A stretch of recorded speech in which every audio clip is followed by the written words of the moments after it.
আসসালামু আলাইকুম। সবাই কেমন আছেন? নিশ্চয়ই ভালো। তো অবশ্যই আপনার কলা দেখতে পাচ্ছেন। তবে এই ভিডিওর আগের যে ভিডিওগুলো দেখেছিলেন কলার কী অবস্থা হয়েছিল, পাতা হলুদ হয়ে গেছিলো। তারপরে পাতা এত পরিমাণ হলুদ তো কেটে কুল পাচ্ছিলাম, এই যে এরকম হলুদ হয়েছিল, উৎসাহিত ভালো, মানে প্রতিটা গাছে 3-4টি করেছিল। ওইটার হওয়ার মেন কারণ কী ছিল সেটা এবার আপনাদের বলবো আজকে। আর ভিডিওটা আপনারা সম্পূর্ণ দেখার চেষ্টা করবেন।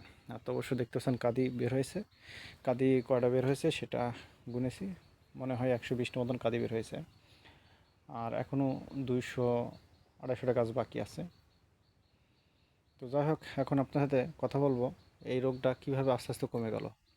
আবার ফের তো দেখছি দেখা দিচ্ছে, তাই না? মনে হচ্ছে না এই পাতাগুলো হচ্ছে পুরনো পাতা, সেজন্যে আবার দেখা যাচ্ছে, কিন্তু এরপর থেকে ওই পাতাগুলো আর হলুদ হবে না। এই যে বীজ দেওয়ার পর থেকে কিন্তু এইগুলো আর হলুদ হয়নি। আর যে পাতাগুলো আগে ছিল হলুদ, সেগুলো তো হলুদ হয়েছে, তারপরে কিন্তু আর হবে না। যাই হোক, এখন আপনারা প্রশ্ন করতে পারেন যে কী বীজ দিয়েছেন। আর একটা জিনিস আপনারা দেখায়, যে কলার যে কলাগুলো বাইর হয়েছে এখন আপাতত, সেগুলোকে আর স্পট পড়ছে না। যেমন এগুলো দেখেন, স্পট পড়ার ভাব সেমন আর নেই। হ্যাঁ, দু একটা দেখা যাবে, কিন্তু এই যে বিষ দিতে হবে। এই যে স্পট দেখছেন না, এটা বিষ দিলে আবার থাকবে না। তো এখন আপনাদের বলি, হলুদটা কাটলো কী করে। আপনারা কী করবেন, জমিতে ঘন ঘন সেচ দিবেন। ঘন ঘন সেচ দিলে আপনার পাতাটা হলুদ হবে না। এটা যেহেতু আমাদের এমনি পানি হচ্ছে না, যেমনি পানি না হবে সেমনি ঘন ঘন সেচ দিবেন। আর বিষ স্প্রে চালিয়ে যাবেন সপ্তাহে, মানে 7 দিন পর পর বিষ দিবেন, যাতে করে কলাটা ভালো থাকে। এখন আপনারা কি বিষ প্রয়োগ করতে পারেন, এটা মাথায় প্রথমত রাখবেন। কোন বিষটা দিলে সবচেয়ে পাতাটা ভালো থাকবে। প্রথমত যে বিষগুলো দিবেন সেটা হচ্ছে, এটা পোকা মারা বিষ দেবেন প্রথমত।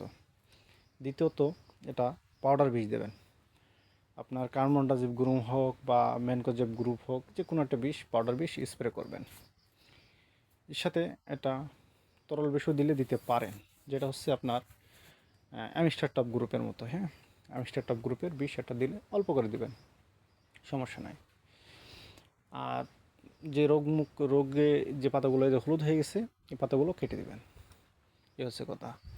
আর যখনই আপনার বিষ স্প্রে করবেন, তখনই কী করবে, কাঁদিতে বিষ একটু দিয়ে দিবেন, যাতে করে কাঁদিগুলোতে মশা মাছি না বসে, যাতে করে আপনার কলার দাগ বা স্পট না পড়ে। যেমন এই যে স্পট, এগুলো স্পট না পড়ে। হ্যাঁ, এটা মাথায় রাখবেন। যেমন এই কাঁদিটা বাইর হচ্ছে, দেখেন এই কাজ যে বাইর হচ্ছে, কিন্তু এগুলো দেখছেন দাগ দাগ হয়েছে, কিন্তু এগুলো স্পট পড়া ভাব হচ্ছে না। আজকে বিকালে বিষ দেবো, আপাতত স্পট আর পড়বে না। এই যে দেখেন, এটা বিষ, অবশ্যই বিষ দরকার। এই যে উপরকার শরীরটা স্পট পড়ছে, তারপর আর স্পট পড়ছে না। আশা করি আমার ভিডিওটা ভালো লেগেছে। ধন্যবাদ সবাইকে।